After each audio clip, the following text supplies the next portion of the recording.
In front of me is Doogee S Punk, and today I would like to show you how you can use voice recorder.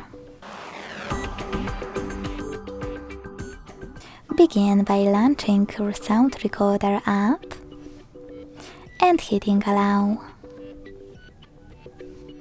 When you're ready, before recording, click on this gear on the left. Manage all of those options however you want to, and when you're finished, go back.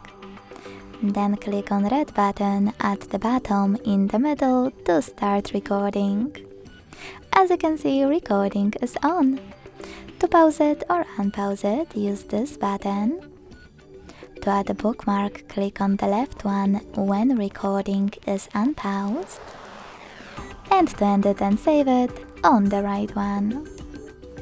Now to access list of all your recordings, you need to be sure that recorder is off. And then click on the right button with 3 lines. To play your recording, click on it. To rename it, hold it. Tap on those 3 dots at the top right corner and select rename option to type in whatever you want to and hit save.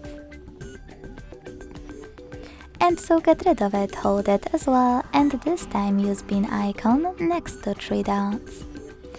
Then hit allow and wait. Thanks so much for watching. If you enjoyed this video, leave a like, comment and subscribe. Bye!